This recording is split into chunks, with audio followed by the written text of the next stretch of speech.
J'ai créé un site de quiz et on en parle tout de suite. Bonjour à tous, pour ceux qui ne me connaissent pas, je m'appelle Sacha Bernard, je suis développeur mobile freelance et mon problème principal c'est que j'ai 1000 idées par jour et qu'il faut un jour les concrétiser. Et c'est le cas de ce site de quiz. À chaque fois j'ai des idées de quiz, de concepts assez inédits, assez insolites qui sont assez marrants. Et il y a quelques jours je me suis dit mais il faut enfin concrétiser tout ça. Fais enfin ce site web s'il te plaît. Oui je me parle à moi-même comme ça.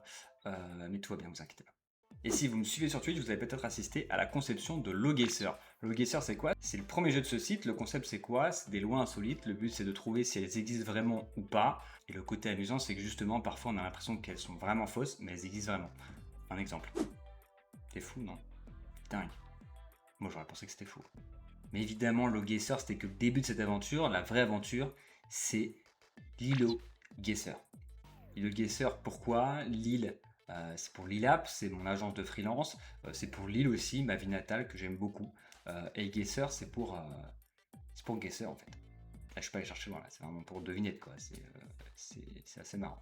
Et l'île au Guessr tout collé, bah, ça fait un petit peu une île au Guessr, donc un petit peu un hub de jeux, de quiz. Voilà, le nom était tout trouvé.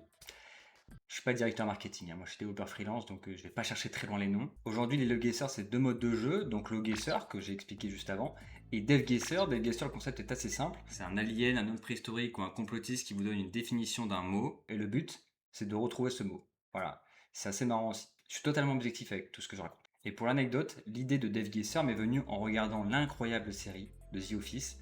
Allez la voir, c'est incroyable. Why don't you explain this to me like I am an 8-year-old? Évidemment, d'autres modes de jeu vont arriver plus tard. Là, c'est vraiment pour tester le concept et tester le site. Mais évidemment que j'ai d'autres idées en tête. Pour le design du site, moi j'ai opté pour le style néo-brutalisme. C'est un style avec des bordures assez épaisses, des couleurs très vives, saturées. Et j'ai trouvé que ça coulait très bien avec un style un peu arcade, un peu jeu, qui est finalement concept de ce site. Donc j'ai trouvé ça assez sympa. Après, je suis pas designer non plus, hein. Moi, je suis vraiment juste développeur. Mais alors, Jérémy, comment on passe de l'idée au concept final? Parce que moi, à la base, je suis développeur d'applications mobiles. Et là, un jeu de quiz, ça n'a pas du tout sa place en application mobile. Ça a vraiment sa place dans un site web où la rétention, elle est plus naturelle, où le partage aussi est plus facile, juste un lien vers le jeu, etc. Donc, pas du tout une application mobile. J'ai donc décidé de sortir de ma zone de confort. Je ne vais pas partir sur du Flutter comme je le fais habituellement. Je vais partir sur de l'HTML et du JavaScript. C'est la base de tous les sites web classiques. J'ai trouvé ça inutile d'utiliser des frameworks comme React, etc. Là, le site est assez statique. Voilà, je trouvais ça assez inutile d'aller sur des trucs un peu plus lourds uniquement pour un site de quiz. Après, on verra dans le temps si ça a besoin de s'améliorer, mais en tout cas, pour l'instant, je suis resté très simple. Et pour m'aider sur cette partie de développement, comme je maîtrise un peu moins l'HTML et le JavaScript, j'ai décidé de m'aider de Gemini. Voilà, c'est un peu de vibe coding. Gemini m'a donné la structure du site. Moi, je l'ai un peu peaufiné, j'ai amélioré quelques trucs, j'ai vérifié si tout était clean, la sécurité, etc. C'était un peu un travail d'équipe en fait avec Gemini et ça donne un rendu assez sympathique. Mais là, c'était uniquement la partie visible de l'iceberg, ce que les utilisateurs vont voir, mais il faut aussi pouvoir stocker les questions. L'option 1, c'était de les stocker en dur dans le site web, mais là c'est un peu chiant parce que du coup tout est visible et c'est pas du tout marrant.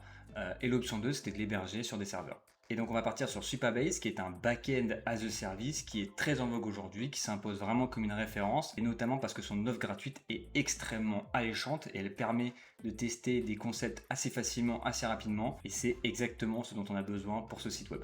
Techniquement, Supabase repose sur du PostgreSQL, donc les tables elles sont relationnelles. Pour synthétiser, nous on aura une table pour chaque quiz, et dans une table, on a donc les questions et les réponses. Le site, lui, va effectuer une requête vers cette table, il va la lire, il va récupérer les questions qu'il va afficher à un endroit donné sur le site, et les réponses à un autre endroit. Ou alors il garde en mémoire juste pour valider la réponse à la fin.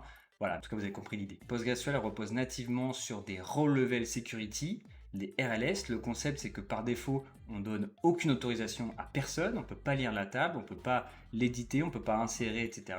On va incrémenter des autorisations spécifiques pour chaque utilisateur. Par exemple, telle personne aura le droit de lire, telle personne aura le droit de modifier, telle personne pourra modifier uniquement ses éléments à lui, etc., etc. Vous avez compris le concept. Et donc, dans notre cas spécifique à nous, la seule autorisation qui doit être mise en place, c'est l'autorisation de lecture pour tout le monde. Mais évidemment, on ne va pas laisser les gens supprimer ou insérer des questions. Ça va être réservé à nous en tant qu'administrateurs, évidemment. Mais il y a quand même un problème. Parce que la clé d'API pour récupérer cette table, elle est publique. Elle est libre d'accès et nous, on a autorisé tout le monde à y accéder. Donc n'importe qui pourrait récupérer cette clé, accéder aux données et récupérer l'entièreté de la base en une seconde. Donc là, les scrappers, ils me disent Merci pour les travaux, vraiment félicitations à toi. Évidemment, on va pas faire ça. C'est là qu'entrent en jeu deux autres concepts du Postgre, les vues et la Security Definer. Mes amis, c'est quoi une vue? Une vue, c'est qu'au lieu d'ouvrir la table entière à l'utilisateur, on va uniquement lui donner accès à une vue. Une vue, c'est une requête SQL qui va effectuer la lecture à la place de l'utilisateur pour renvoyer uniquement des informations spécifiques. Dans notre cas spécifique, la requête SQL, ce qu'elle va faire, c'est qu'elle va aller chercher 10 questions aléatoires sur la table et qu'elle va les donner à l'utilisateur final. En gros, mon site web, il appelle la vue, il récupère 10 questions aléatoires et les affiche. Mais il n'aura jamais accès à autre chose que ces 10 questions qui ont été envoyées. Mais comment mon site peut accéder à ces 10 questions alors qu'on a bloqué les RLS et qu'il n'a plus le droit de voir la table? C'est une très bonne question, bravo à vous. C'est là qu'entre en jeu la Security Definer. Security Definer, ça veut dire quoi? Ça veut dire que dans cette requête SQL de la vue, on va ajouter Security Definer qui va permettre d'exécuter la requête avec les droits de celui qui l'a créé. Là, en l'occurrence, c'était un super admin qui a accès à toutes les tables et donc il peut aller chercher lui-même les informations dans la table et les renvoyer. Pour vous donner un petit exemple illustratif, si vous êtes dans un bar, que vous demandez au barman un sirop de grenadine, c'est lui qui va aller chercher ce sirop de grenadine dans la cuisine, qui va vous ramener. Vous aurez vu uniquement un sirop de grenadine, alors que dans la cuisine, il y avait des tas de sirops. Je suis trop fort en illustration, vraiment. Évidemment, cette Security Definer, elle est réservée à la vue et uniquement à la lecture, donc même si on donne des droits de super admin à la vue, l'utilisateur final ne pourra rien faire de ces droits. Évidemment, tout ça n'empêche pas le scrapping. Si la personne fait 1 milliard de requêtes sur cette vue, il pourra, je pense, au bout d'un moment récupérer l'entièreté des questions. Mais en tout cas, ça limite beaucoup l'accès, du moins plus que tout à l'heure. Il fallait vraiment une seconde. Au démarrage de ce site, on va utiliser Supabase et l'hébergement cloud uniquement pour les questions. Les données utilisateurs resteront uniquement dans le navigateur. Il n'y a pas de création de compte, il n'y a pas de partage de données, il n'y a pas de classement public, etc. Le but, c'est vraiment de tester. Et les classements publics, etc., ça nécessite une attention particulière, notamment pour la fraude, pour la triche, qui est un peu trop poussée pour le démarrage. Là, le but, c'est vraiment juste de tester le concept, de voir si ça marche.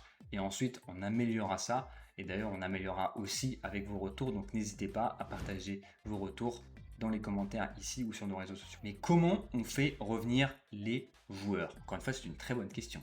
Eh bien, comme dans tous les jeux, la gamification. La gamification, c'est le concept de récompenser les gens en jouant. Sur notre site, il y aura aussi de l'expérience qu'on a appelé des cocos. Les cocos parce que c'est une île aux guesseurs, donc les noix de coco. Toujours pas de directeur marketing. Et le concept, c'est que chaque bonne réponse donne des cocos. Il y a des quêtes quotidiennes qui donnent aussi des cocos. Il y a des bonus si on revient plusieurs jours d'affilée, etc., etc. Le but étant d'avoir un maximum de coco.